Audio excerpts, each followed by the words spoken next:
Mereka kewalahan mencari, ya udah bikin sayembara. Hidup atau mati 100 ekor onta yang akan didapatkan. Nah, dilanjutkan. Para pencari jejak Nabi Shallallahu Alaihi Wasallam sebenarnya sampai di pintu gua, tetapi Allah telah mengaturnya.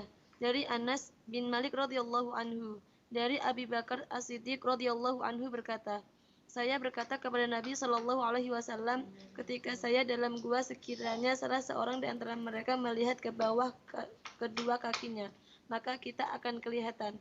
Rasulullah menjawab, bagaimana menurutmu wahai Abu Bakar terhadap dua orang yang ketiganya adalah Allah?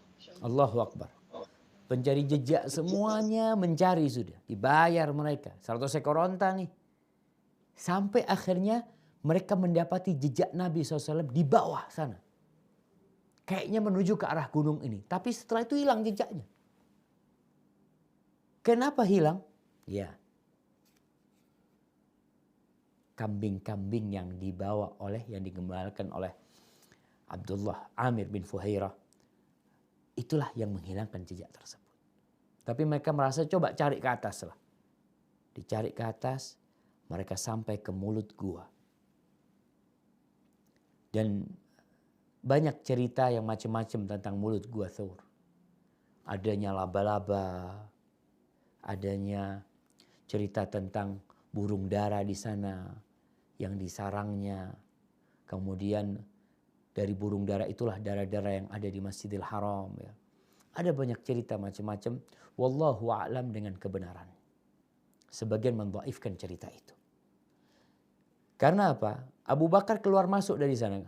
Gua itu tidak besar. Dia harus keluar bertemu dengan Abdullah bin Abi Bakar. Ya. Ketika ngobrol, ketika makan.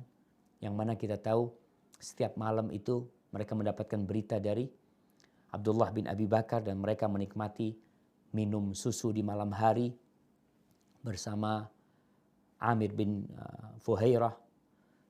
Maka wallahu a'lam tentang cerita itu, tentang cerita laba-laba dan cerita burung dara. Karena Abu Bakar Siddiq yang jelas ketika itu takut. Karena orang-orang ini sampai ke mulut gua. Tapi mereka tidak melihat. Mereka tidak melihat ke bawah. Yang mana Rasul sallallahu alaihi wasallam ketika melihat kekhawatiran Abu Bakar Siddiq, Nabi mengatakan, "Ma dhannuka ya Abu Bakar bithnain? Allah thalithuhuma." Abu Bakar, bagaimana menurutmu? Dua orang yang ketiganya adalah Allah Jalla Jalaluhu. Maka ketika itu memang Allah yang menutup keduanya dari pandangan orang-orang musyrikin. Bahkan disebutkan bahwasanya salah satu dari mereka itu kencing ke mulut gua. Wallahu a'lam bishawab tentang cerita itu. Tapi cerita itu yang masyhur tentang burung dara dan tentang adanya sarang laba-laba yang berada di mulut gua.